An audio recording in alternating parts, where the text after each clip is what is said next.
Israel is a force of evil, and it cannot exist. It's literally a cancer in the Middle East, and if it continues to exist, it will destroy the entire edifice. That's not anti-Semitic. It's not anti-Jewish. It's anti-Israel, the concept of a greater Israel. So when Israel has, for the last remember, Hezbollah only exists because Israel invaded southern Lebanon in 1982. It's a resistance organization. It exists to resist Israel. Israel still occupies parts of southern Lebanon, the Sheba farms. I know Israel will put forward some nonsense about it belongs to Syria, and they have documents, It's Lebanon. Israel knows it's Lebanon. And so Hezbollah continues to exist. Israel has tried to isolate Hezbollah as just a militia, an illegal armed group that needs to be done away with. Hezbollah, on the other hand, has become a political party that has become part of the Lebanese government, a major part of the Lebanese government, very successful. And Hezbollah is well thought of. I mean, there's a lot of corruption in Lebanon. A lot of political parties don't have the trust and confidence of the Lebanese people. It says something when Hezbollah does have the trust and confidence, even amongst those segments of society, the Christians in particular, the Sunnis, that might otherwise be inclined to be opposed to Hezbollah because of sectarian reasons. Hezbollah has become synonymous with Lebanon. And so when Israel now says they want to destroy Hezbollah, Lebanon realizes what Israel is saying is we are going to destroy Lebanon. And Lebanon has made a decision that it's not going to go gently into that good night, that they will fight side by side with Hezbollah. That's why I smiled, because I love it when evil is defeated. And this is the defeat of evil. Israel is an evil institution. There's nothing good that comes out of Israel. It stands for nothing positive. It's an illegal occupation regime that has brought death and destruction to the region. The only good that's come out of Israel is the good that it does for itself, the self-promotion of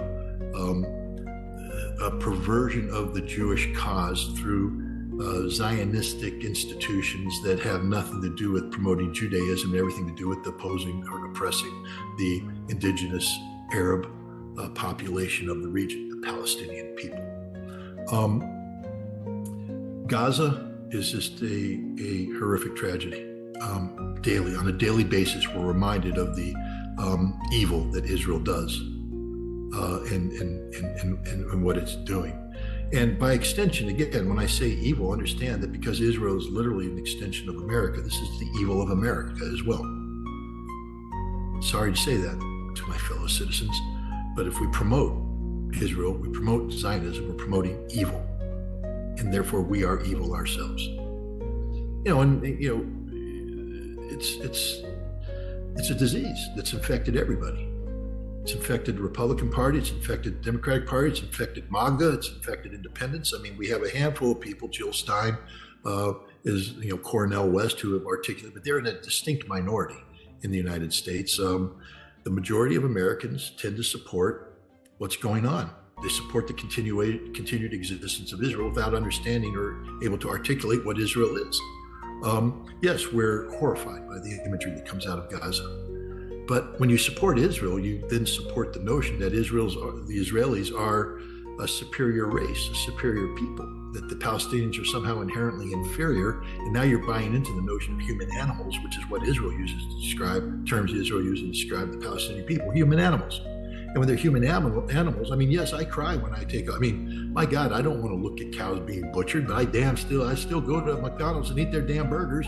I'll still buy a steak, I just pretend the evil doesn't exist, but at the end of the day, I mollify myself by saying, they're just cows.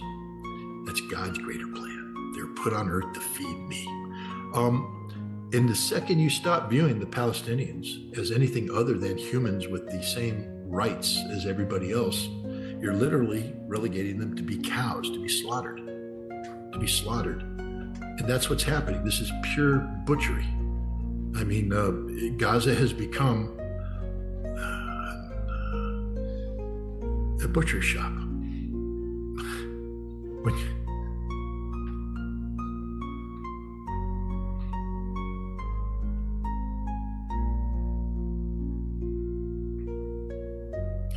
When you see what they've done to those children, not just the death of the children, but the physical mutilation of their bodies, the slaughter of entire families, and the fact that it continues on a daily basis on the scope and scale that it does shows a gross indifference to human life, not just by Israel. I've already categorized them as evil. They are evil. Israel must be annihilated, eliminated as a nation state. It has no right to exist. It's lost that right. If it ever had it, it lost it a long time ago. But the American people, we let Nikki Haley go and sign artillery shells, encouraging the Israelis to finish the job. That's like telling Adolf Hitler, fire up the crematoriums, finish the job, get the trains running faster, baby, finish the job. Telling Andrew Jackson, don't let them go on the Trail of Tears, man. Kill them all. Don't let them go to Oklahoma. Wipe them all out, baby. We don't need those American Indians. They're not humans. They're animals, human animals. Human animals. And that's what the Palestinians have become in the minds of everybody, because we're just simply watching the slaughter of an entire people.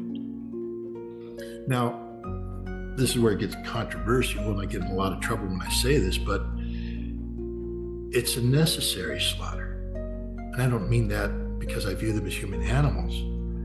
I view them as martyrs, as people who had this conflict not taken place the way it has, wouldn't achieve the potential outcome that appears to be, on the horizon. The actual formation of a Palestinian homeland, a Palestinian state.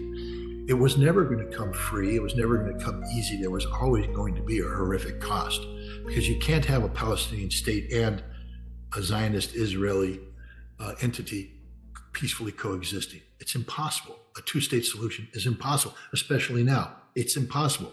Israel is incompatible with the vision of a Palestinian state, so Israel must be eradicated, eliminated, removed. That can't happen without dramatic transformations of opinions, political, just tectonic shifting of political, emphasis. And that can't happen unless the entire world was shocked by Israeli atrocities. You can't prove the point of Israel being a genocidal state unless Israel commits genocide, actual genocide. And this is the genius of Hamas. I know I'm going to get in trouble for saying this, but Charles de Gaulle signed off on the D-Day landings knowing that tens of thousands, perhaps even more than 100,000 French would die as a result. Because you can't liberate France from Nazi occupation without a military conflict that takes out the trains, takes out the potential deploying areas, and civilians live there, and the civilians were going to be killed in large numbers. And de Gaulle signed off on it. Is he evil? No. It's just the reality that he had to operate in. But this is why de Gaulle never celebrated the D-Day anniversary. Because to him, it wasn't about the liberation of France. To him, it was him signing off on the death of the French people he was supposed to protect. Hamas knew what it was doing on October 7th. I've called it the greatest military operation in modern history, the greatest raid in modern history. War is an extension of politics by other means, meaning that what they initiated on October 7th was far more than just a successful military operation. It started in motion these tragic events that will culminate in the creation of a Palestinian state. Without October 7th, we wouldn't be talking about the creation of a Palestinian state, not in a viable way, not in a way that has the world resonating, reflective of this. Without the sacrifice of the Palestinian people, we wouldn't be talking about this. If Israel had launched a bloodless campaign, a punitive campaign that's simply focused on Hamas, the world wouldn't be acting the way they did, but that Israel's incapable of doing that. And that's the genius of Hamas, because they knew exactly what Israel was going to do. They anticipated it. every aspect of it. Hamas knows Israel. Shinwar knows the Israelis. He was in their damn prison camps. He knows how they think. He knows by capturing these hostages, these prisoners of war, and bringing them back in, what it would do to Israeli society, to create fractures within Israel, to get Israelis to attack Israelis. He understood that the Israeli army was capable of managing a conflict as complex as what they faced in Gaza, fighting a war on above ground and below ground at the same time. They can't do. And he knew that Israel didn't have the capacity to absorb the damage that was being inflicted on it long term by Hamas. Israel today admits it's running out of tanks. Israel's running out of tanks. Why? Because Hamas is destroying and damaging them. Hamas understood this. They have the plan, the wherewithal, the sustainability factor. Israel's running out of spare parts. Israel's running out of men that are willing to fight. Israel's been strategically defeated by Hamas. And this is the precondition for the path towards a Palestinian state. Now understand, this path will be convoluted. It's going to be complicated. It's not going to be easy. It may start out as a two-state solution. I personally believe it will be. But I think Hamas is smart enough to know that they have created fatal damage to Israel, that a two-state solution is predicated upon a viable Palestinian state, and B, a viable Israeli state. There is no such thing as a viable Israeli state anymore. One, economically, Israel can't survive. You can thank Ansarallah for that. The Houthi, Yemen. They've launched the greatest economic blockade against the state that's ever been undertaken because it worked. They're not able to run this blockade. The U.S. Navy was defeated by the Houthi. Defeated. Because they can't stop it. They're still hitting ships. The southern port of Israel, non-functioning, bankruptcy. Israel itself is a bankrupt nation. The economy is flailing, will never recover. And if the economy doesn't recover, then the land of milk and honey doesn't exist. And that's the only damn thing that brought the Zionists in. Understand, the Zionists aren't religious. They're not religious. They're there to steal the land of the Palestinians and live in prosperity on land they didn't own, land they stole. They're living there.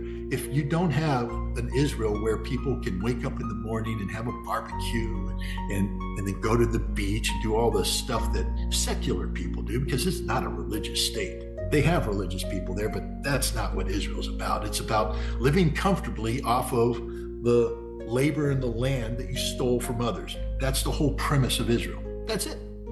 That's it. And when you remove that, when they're going to live under the perpetual fear of retaliation if Israel tries to flex its muscles again, people flee. We've seen 500,000 flee already. Israel's a small state. What, 9 million now?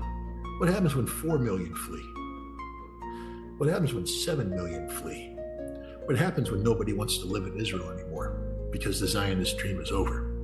And you know what else is going to break? In order to get that two-state solution, this is why I encourage people out there, don't be against a two-state solution, because it's a suicide pill for Israel. The two-state solution will require Israel to undo the West Bank settlements, the outright thievery that's taken place, to begin dismantling that. And then they break the back of the Brooklyn Jews. And that's one of the great sinners of evil in Israel today, the Brooklyn Jews, American Jews, who went over there and stole the land of the Palestinians because they can, because Zionism empowers them to do that. Break the back of the Brooklyn Jews, send them back to Brooklyn. And when you do that, Israel will fall in amongst itself. There will be a quasi-civil war. There'll be a minimum civil unrest. Israel will devolve societally, and more Israelis will flee. And at some point in time, the Palestinian state won't have to do any work, because Israel will cease to exist and the Palestinian state will expand, and now you have a singular entity where, if the Palestinians are smart, they allow Jews to live side by side in peace. There's no revenge. You can have a reconciliation committee if you want to, but the bottom line is, let Christians and Jews thrive. That's the future of Palestine. And that's a future that now is conceivable because of what Hamas did. Israel defeated itself, and it's a good thing. I would also tell the American people, look at what happened to Israel. Look what happens when you have a society that's defined by conflict. society that can only exist by oppressing others. That's America. That's how we interface with the world. That's our future if we don't change our ways. Because Israel is America. Zionism is American hegemony under a different name. The same underlying principles where we treat the world as our oyster, where the people that live in the world are pawns to be moved around. They're not human. They're not us. They're not American. American exceptionalism posits the notion that Americans are above everybody else. We're the indispensable people. We're the indispensable nation. Therefore, by definition, everybody else is dispensable. Human animals that can be eliminated, manipulated, destroyed, killed at will, as long as it benefits the American enterprise. We are the living personification of Zionism, just using different terms. Manifest destiny, there's no difference between manifest destiny and the Zionist principles. We take what isn't ours by force because God wills it. And that's where we are today. If we don't change our way as Americans, how we interface with the world, inevitably our outcome will be that of what is Israel's inevitable outcome. Yeah. They're gone. With the current phase of their army, Scott, with the current situation, as you mentioned, of their army, if they go to Lebanon, to southern Lebanon, what do they face against Hezbollah? Death and destruction. Hezbollah's going to wipe them off the planet. It looks to be a bad fight. Again, we talked earlier about the Russians and Ukrainians. You know, just because Russia's winning doesn't mean that Ukraine can't do harm to Russia. Of course, Ukraine can. Just because I say that Hezbollah is going to win doesn't mean that Israel isn't going to do great harm to Hezbollah and Lebanon. Israel will, of course. But this is an existential fight. It's a fight that Israel will initiate with the understanding that it is all or nothing. And therefore, Hezbollah and now Lebanon has to respond with the same way. It's a war of attrition where both sides are going to be trying to achieve attritional supremacy. That's the equivalent of firepower supremacy in standard combat. If you and I are fighting, you got 15 guys, I got 15 guys, and we start opening fire on each other, in theory, if we both stand our ground and have well-aimed fire, we'll kill each other. All right, but human nature kicks in at some point in time, and one of us is going to blink first. One of us is going to say, I'm going down. I want to live. The second they do that, you're no longer threatening me with death, and now I own you. I've got firepower superiority over you. You're suppressed. If I can suppress all of you, I get firepower supremacy. That means now that I can dictate maneuver and outcomes. So Israel and Hezbollah are going to start off by pounding each other with everything they have. There will be no limits in the initial phases. It's going to be death and destruction like you've never seen before, awful, horrible. And then what will happen is somebody's going to blink.